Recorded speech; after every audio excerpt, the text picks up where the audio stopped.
Hey, what's going on, everyone? Eric Rosen for Viking Rising, coming to you from the woods today on this Sunday. It's May 15th. Let's see, I guess we're going through the 21st as far as this week goes for your little energy update. And it's not little, though, is it? Because Jupiter is in Aries. It's a big deal. Finished 12-year cycle around the zodiac.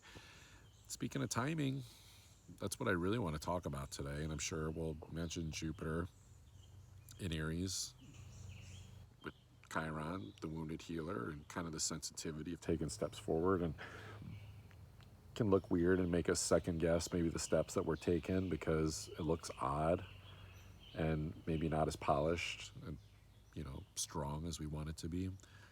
But a lot of this that's going to come into play where this shows up in some ways is one, it's looking at our health, number one, paying attention to where that's at, and kind of like the Joker swing a little bit at the local Six Flags here in St. Louis. It's the one that has the boat that swings back and forth, and the Joker, is always represents kind of the demonics of the mind a little bit. The Joker's a little bit demented in all the Batman comics and movies, and it'll swing back and forth in these like polarities. But it's like, imagine that if it was actually safe for innocence to get on board, that the ride didn't have to stop in order to find a sense of fun, a sense of innocence, a sense of play.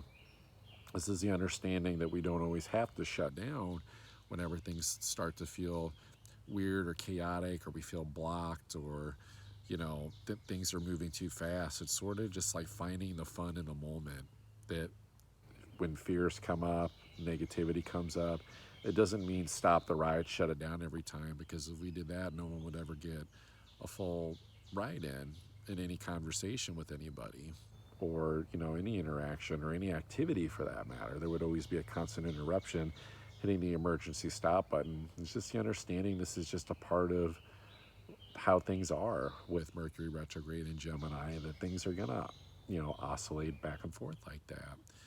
The other thing too, when it comes to timelines converging, we might be looking at our lives right now and going, like, a lot's changed, but some things haven't changed, and it can be different for some people. Some people, it could be like a lot's changed on the inside, and it seems like not much has changed on the outside. For some people, it might seem like more has changed on the outside, and they're just feeling happier and more content, and feel like maybe they just turned a couple of dials a little bit. But what's funny is, like, it's the illusion of both, because the inner world does ultimately create the outer world for us. So it's like, no matter what, if you're someone that feels like nothing's different on the outside, it just means some of those seeds are ready to blossom, but maybe some of the water needs to dry up from the last rain a little bit for the flowers to come up. Maybe it's like waiting until the light of day to do your best work, instead of when the old zombies of the past like want to come out. Some people have to find what's the best time of the day to plow the fields for themselves. And with Taurus, it's very much dealing with the light on when the sun's out. And so for some of us, this might be a schedule or a routine adjustment in order to find the best cadence for ourselves, in order to create our best, positive, most creative work. So when it's all said and done, though, it really doesn't matter, like, the fixation of the darkness of like the Neptune and Pisces aspect of what's happened in the past, or regrets, or looking at where other people are at or where you're at.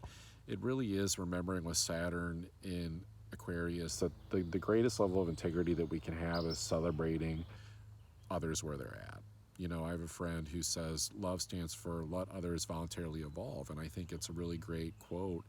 And that can feel difficult sometimes if you feel like you're at the bottom looking up a little bit with Pluto in late stages of Capricorn. However, it doesn't mean that it's like the most like colossal fuck up ever, because Pluto and Capricorn might deal with building a tower and achievements, but it also deals with like really deep, crazy, dark lessons. And so depending where Pluto's at in your chart is kind of probably predicating a little bit on like what's going on with your life in that part of your reality.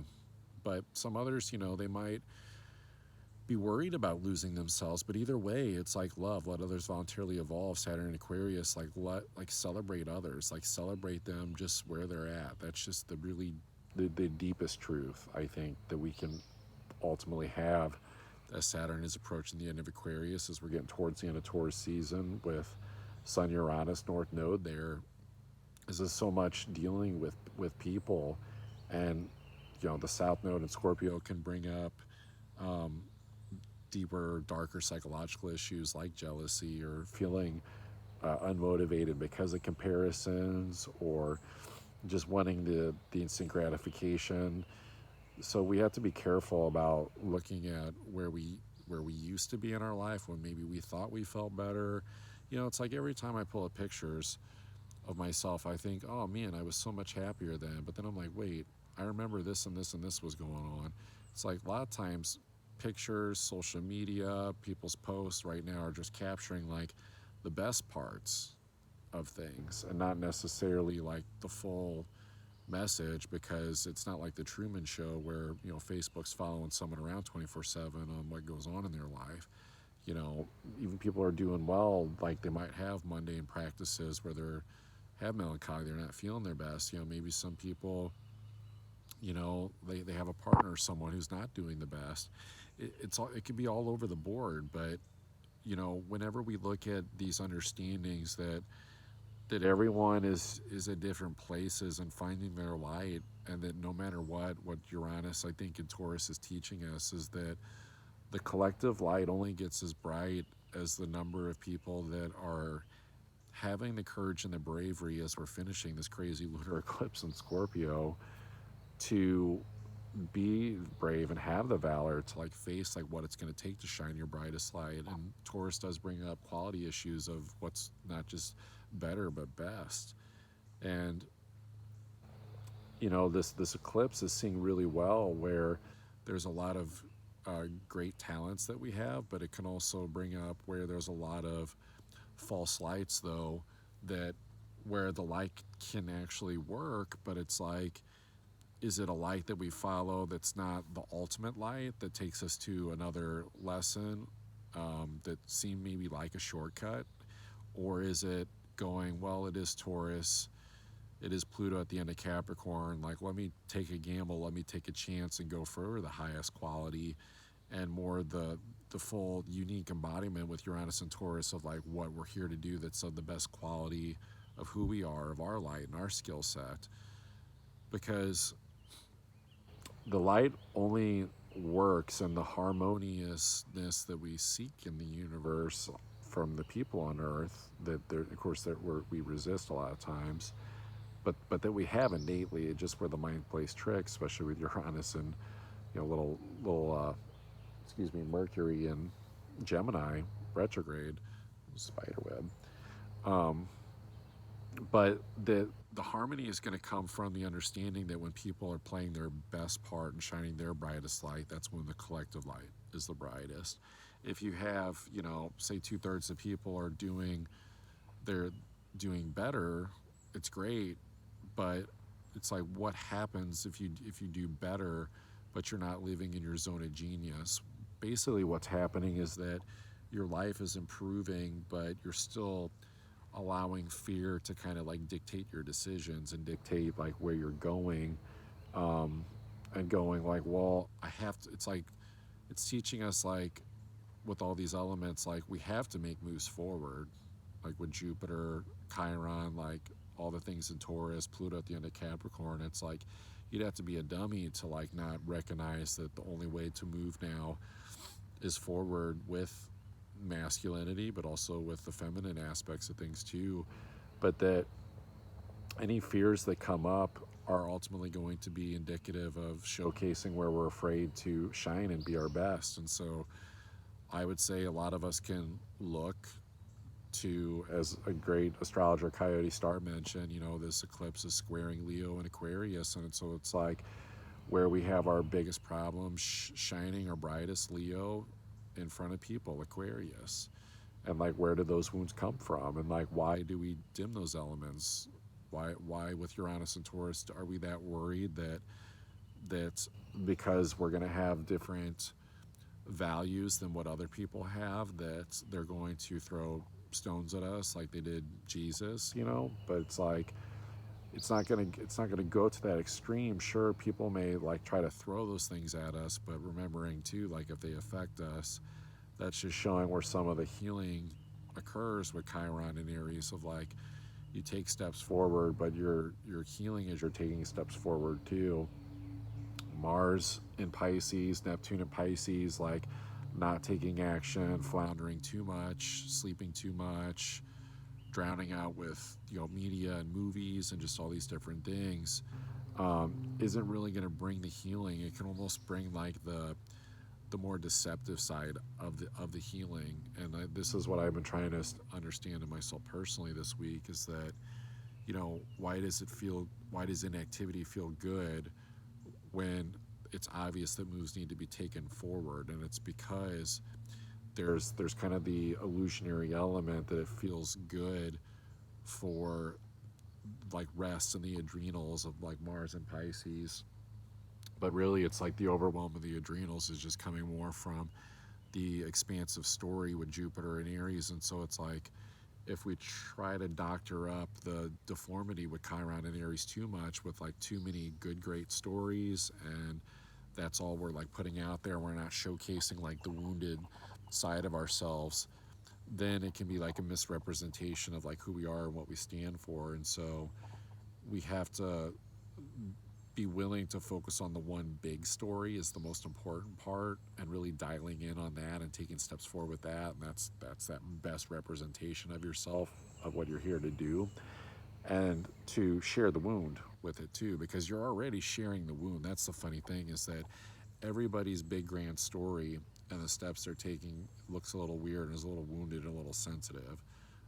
From what I've seen, a lot of people that were born with Chiron and Aries are doing okay because they've been walking with it their whole life, but some of us that don't have it are kind of like okay, and maybe feeling a little bit victimized at times. But it's almost like where we had to put our own ego identification aside and like realize that what we're serving is like either going to be, especially with Mars in Pisces, is either like our own fears of like hiding and our own like ego like wound issues, or are we serving more of like the self-efficacy of things, of where we're not like focusing so much on the grandioseness with Jupiter there in Aries of like, look at me, look at what I can do, look at all my talents, skills, and abilities, and like trying to like shove those out in the front and like put a bow on them and put a price tag on them and do all this stuff, and come from more of a real authentic place of like, hey, like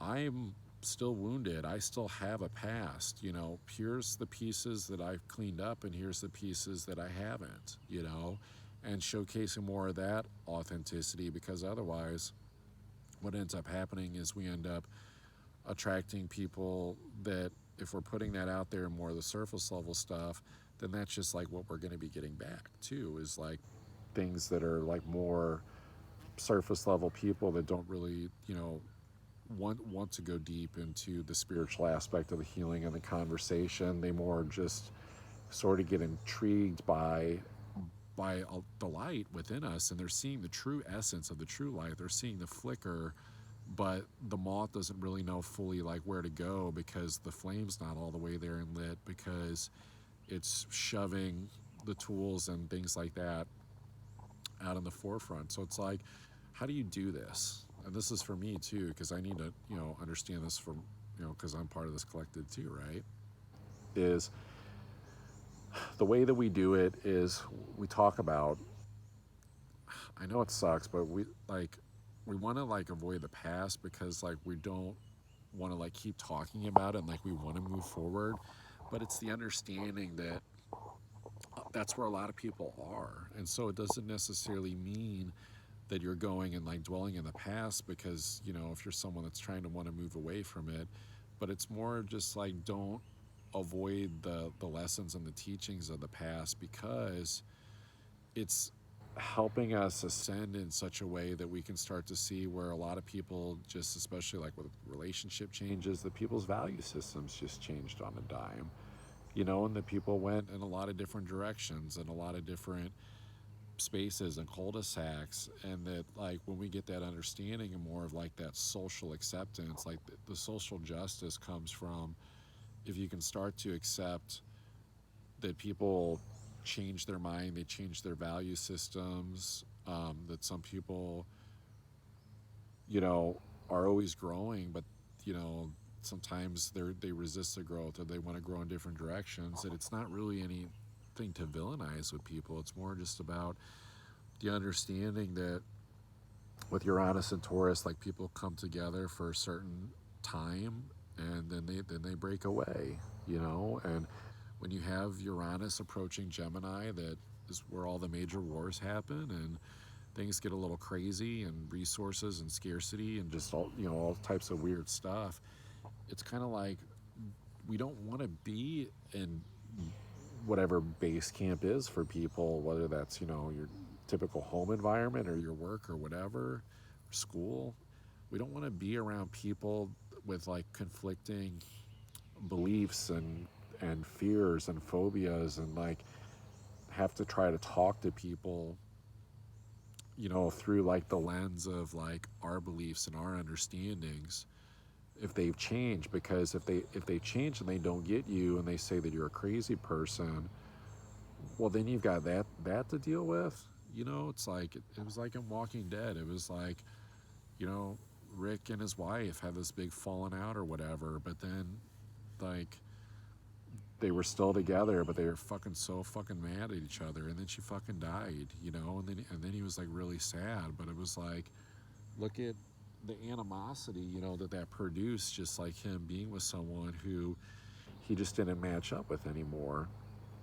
And so it's like remembering that a lot of this astrology and with Venus and Aries is like, for men, a little bit of like the return of the Mac energy, and for women it's sort of just like dusting themselves off of any places that they feel they got wounded by the masculine, but then also both parties taking a look at their masculine energies to see where that part's wounded, Chiron and Aries, and like where they need to write a new script with Jupiter there, and to use the feminine of Venus and Aries to go like, okay, like let me dust off the parts of you that feel frustrated or feel infuriated by the steps that you got to take because you don't feel your strongest, because you think that you'd be your strongest if you had a circumstance, a partner, a project, a money situation like still in your life. And it's like Venus sort of being the referee, the whistleblower, throwing the red flag and being like, hey, like this isn't the game that we're playing right now.